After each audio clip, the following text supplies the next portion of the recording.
Hello, everyone, and welcome to Binary's Utility Cloud Guide Zoomcast series. Today, we are going to discuss about data analytics for water utilities of tomorrow and how data analytics can add value to small and medium-sized utilities. Today's our guest is Glenn Barnes.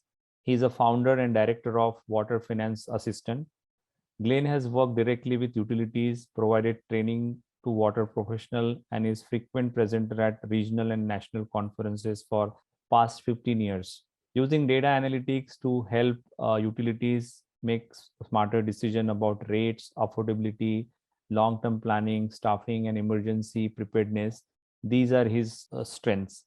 So I will not take much time, and I would like to welcome Glenn on the show. So, Glenn, welcome to our Zoomcast series, Utility Cloud Guide. As we were discussing, what are the opportunities and risks in terms of implementing data analytics for water utilities from your point of view? Well, first off, thank you very much for having me on. And I think this is such an important topic for water utilities. Water utilities, if there's anything we have a lot of, it's data. And I think for many years, we've been terrific about using those data to help inform our operations, right? So we use data to decide how much chlorine to put in the water, how long to run pumps. I'm not an engineer. I'm not on the operations side, but all of those types of operational decisions are really based on data. And if we don't get that right, then it can really put people's public health in jeopardy because we wouldn't be treating the water properly. So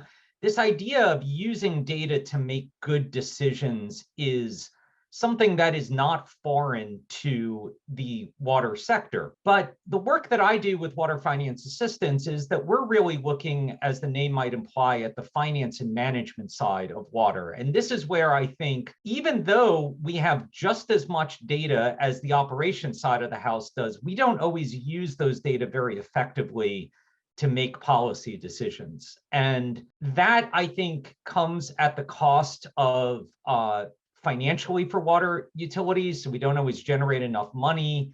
We end up maybe having some emergencies that we don't need to have because we haven't planned properly for them. If we're not doing water audits, we're losing money through leaks or poorly reading meters that we may be unaware of. So there's a lot of opportunity, I think, to use data effectively to make better policy decisions around the finance and management of utilities that hopefully will lead to the utility either having a little bit more money or not having to spend some money unnecessarily. Sure. I think that makes a lot of sense, Glenn. So, Glenn, just a follow-up question on the same point. Have you seen any big financial losses or gaps or leakages these utilities are facing because they haven't used the data to its fullest benefit?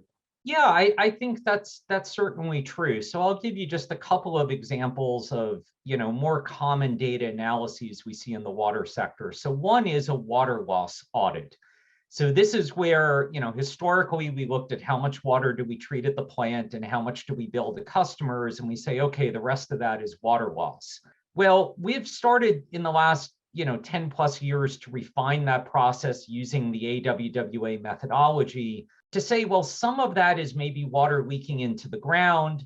Some of that is meters under reading. Some of that is we let the fire department use water without billing them for it. And we need to assign what amount of water goes into which of those categories so we understand where the loss is. Well, in the past, if you looked at that number and saw there was a big difference between the amount that you treated and the amount that you sold, you might start ripping pipe out of the ground and replacing it.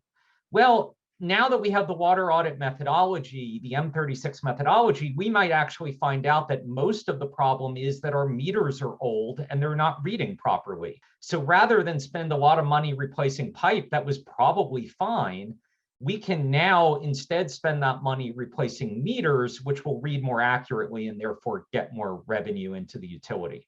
And I think there are lots and lots of examples of utilities that were not using that methodology and then started, and it really helped direct their decisions in a more pointed way, so that way they weren't wasting money on things they didn't need to spend it on. Makes sense. That absolutely makes sense, Glenn. So, just to, in a continuation of what you just said, uh, how this data analytics is changing the utility planning and operations business? Have you seen any specific impact happening there in their planning and the operation side? Sure. Well, let me give you a kind of interesting example. This comes from a community that we've been working with for the last couple of years. So like a lot of other water utilities, they're undergoing rate increases right now. They need to be charging their customers more money, and they were looking at not just a small tweak to the rate, but actually a fairly significant overhaul of how they charge customers for water.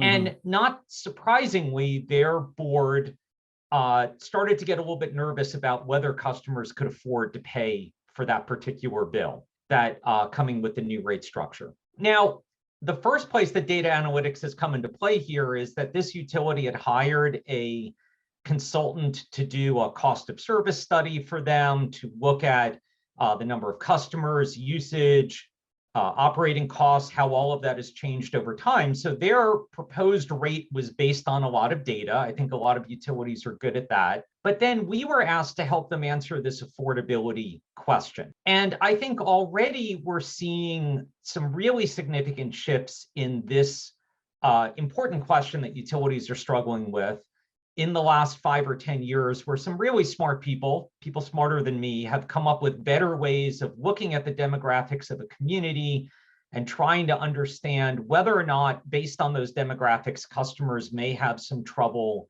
paying their bills. So there was this old way that we used to do this, of looking at the water bill as a percent of median household income, but that was never really meant to be household affordability, but it kind of got used that way for a long time anyway. So people like Manny Teodoro, for example, came up with a couple of new metrics of how many hours of minimum wage labor would it take to pay a water bill? Or if you're a low-income household, once you pay off your housing cost and your food and some other necessities, what do you have left to pay your water bill? So, really interesting data-driven metrics that can help you get a sense of whether or not there might be an affordability problem within the community. But we wanted to go a step further, because all of that is saying, based on the demographics of our community, might we have an affordability challenge? And we thought, it might be really interesting to see if customers are actually affording their bills, or maybe, to state it more bluntly, are they paying them? So you may have some customers who can afford the bills but aren't paying them, and you may have some customers that frankly can't afford the bills but manage to pay them instead of, say, getting food or medicine or some other necessity.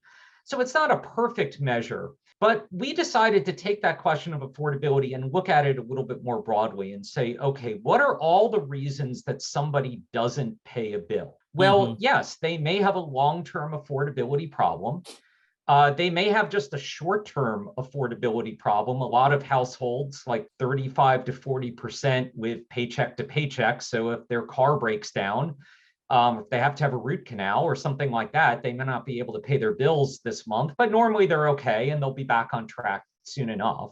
You get a lot of people who just forget to pay, and then you get some people who unfortunately try to get away with not paying and see if they can keep the water on and not pay. And so we started to dig into the bill payment data for this utility, looking back a couple of years. And, while they had very favorable demographics, and while they had a pretty high overall bill payment rate in terms of the number of dollars they billed versus the number that they received, we found that actually about 1 out of every 6 bills they sent out was paid late. And so we took a look at how many of them were just got a late fee but didn't get shut off, how many of them got shut off, how long it took once they were shut off to pay. And by using data creatively, we were starting to get a sense of how many people needed to go in each of those 4 buckets. So essentially, we were taking the model from the water loss audit that I mentioned earlier and applying it to water bill payments. And for this particular utility,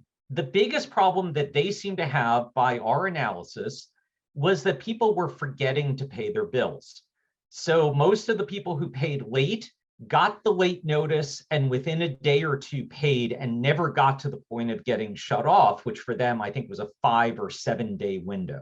So when we looked at that particular utility, our recommendation to their board was that they should institute maybe text message reminders, try to get more people on the auto pay system, send emails, anything that would help their customers remember, oh, hey, my water bill is due tomorrow and I need to pay it. You know, you get a text message and it says, reminder, your bill is due tomorrow, click here to pay. You can pay online with a credit card. That's going to really take that non-payment rate down quite a bit. Now, out of 15,000 customers, we found about 130 that we thought had ongoing affordability challenges. So these were people that got their water shut off multiple times a year for multiple days at a time. That utility said, well, that's a manageable number. We can go to a local social service agency. We can, refer people for help. Now, this was before the federal government had come out with the LIWAP program, the new low income assistance program. But this was a way for that utility to look at a problem. Okay, we're worried about people paying their bills, to ask a kind of broader question about why they're not paying it, and then use data, a deep dive into their bill payments. So there was no new data that we generated. We just took information they had on hand and we understood their customer behaviors a lot better and were able to then recommend programs that we thought were going to bring that bill payment rate up, the non-payment rate down. And the beauty of all of this is you could say, okay, we're going to implement a text reminder program starting, let's say, July 1st. Well, now you can go back 2 months, 3 months, 6 months later and say, did it work? And, is the payment rate changing after we implemented this? Yes or no? And if it's yes, then hey, we really hit on something. This is great. And if it's no, then we've got to dive back into the data and figure that out a little bit more.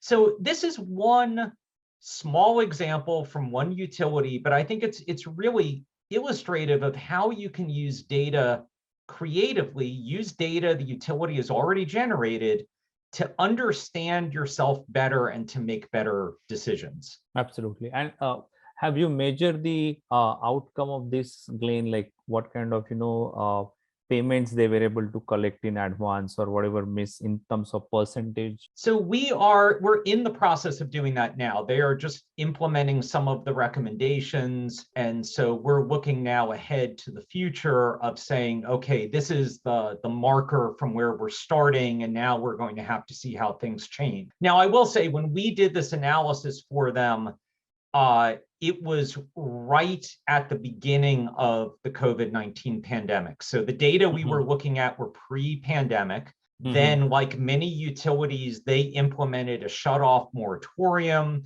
And when they went back to shutoffs, they gave customers the opportunity to do payment plans to catch up. So we're in a little bit of a weird time space right now for them because it's not normal conditions. Which is why they haven't necessarily implemented a lot of the changes that we talked about, because they're getting back to kind of normal bill payments. So I can't yet report on the success of the effort, but I do think that their board was not perhaps expecting our conclusion to be that people forgetting to pay seemed to be the biggest problem that this particular utility was facing. And I think if you had just done the demographic analysis, which is hugely helpful, and I recommend utilities do that, it would not have given us a sense that late payments could have been a problem due to people forgetting, because the people who are forgetting by and large are people who have money to pay the bill. They just forgot to.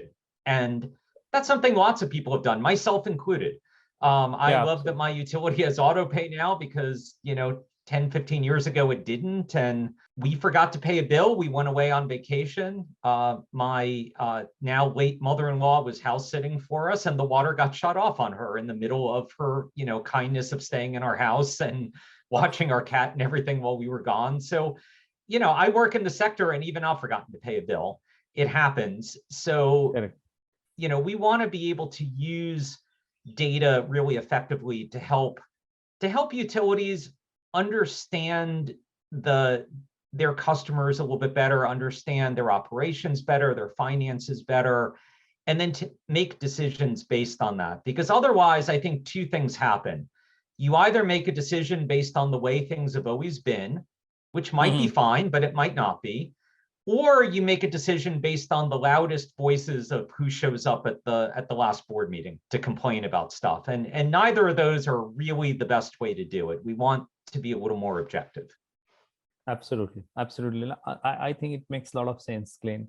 And we have also seen similar examples where these kind of interventions, the simple data analytics based intervention has created a huge value in terms of loss revenue, in terms of delay in collections and things like that. So absolutely. So I will move towards my last question, Glenn. So let's say if there is so much value in data analytics. So what you would recommend it if utilities, these water utilities wants to get a big value out of how to use this data? What methodology, what process you will suggest them, how they should look at implementing the data analytics at their utility? Well, and I think this is a really crucial point in all of this, because the process I just described with this particular utility took probably 80 hours of my time to do the analysis that led to these policy decisions. It is not possible for that utility to come up with these numbers on a monthly basis without some type of automation. So if you think about it, if it took a staff person 80 hours to generate this report, they wouldn't even have 80 hours from the time that all the payments are made to do the analysis before the board meeting. It would literally be half of somebody's job for an entire year if they wanted to do this kind of reporting monthly. And as much as I would love to say to a utility, like, get these data monthly, they will help you month to month see what your circumstances are. That's just not a realistic option for a lot of utilities. And I work primarily with small and medium-sized utilities that don't have a lot of staff to begin with. So that's not really an option for them. So the data systems that we have, and part of the reason it takes a long time, is that they are older. A lot of times they're still on paper. In some cases, they're not systems that talk well to each other.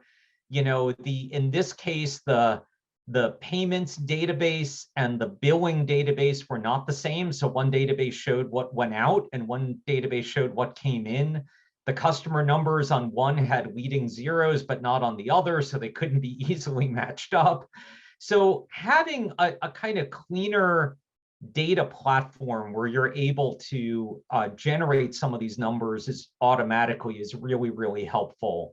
And I think for the particular utility that I mentioned, that's the direction that they're moving in, is trying to automate some of this reporting. Because as much as data give us this amazing promise of information to help make decisions, the truth is that analyzing those data, cleaning them up, getting them to tell these stories can be really, really time consuming if your data are in kind of rough shape to begin with. So having better data systems, I think, is really a key to utilities being able to do this. And it may mean that they need to invest a little bit of money into managing data, because they invest a lot of money into collecting it. And I think there are lots of utilities that collect way more data than they can ever possibly use.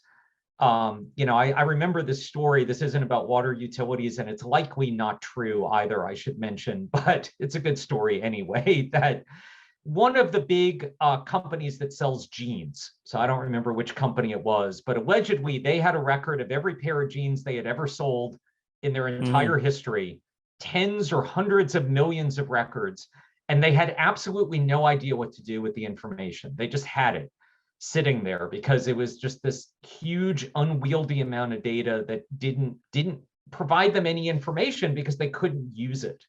So I think having a system that allows you to actually use the data to generate reports, to generate analysis without the need of hiring an outside person like me or dedicating an inside staff person a good chunk of their monthly time is going to be really necessary to get the most use out of the data that you have.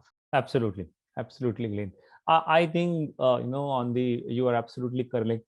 Correct. These utilities collect a lot of data around the customer, around the services that they offer, around the field work that they do, and if they can get a better tool, as you correctly said, they collect a lot of data, but if they invest little bit on how to use that data in the data analytics way, I think they can get much more value out of the efforts they already put in, and where they will have to how their operations can be eased out further. So I think the small and medium sized utilities will tremendously benefit from this session, Glenn. This gives you a very good idea and examples about how these utilities can really use the data analytics for in their day-to-day operations. I hope this will bring a lot of value to them. Thank you very much, Glenn, for your insights and the cases you discuss. Well, we really appreciate it. Thanks. Well, you're very welcome, and I really appreciate you having me on today. Thank you, Glenn.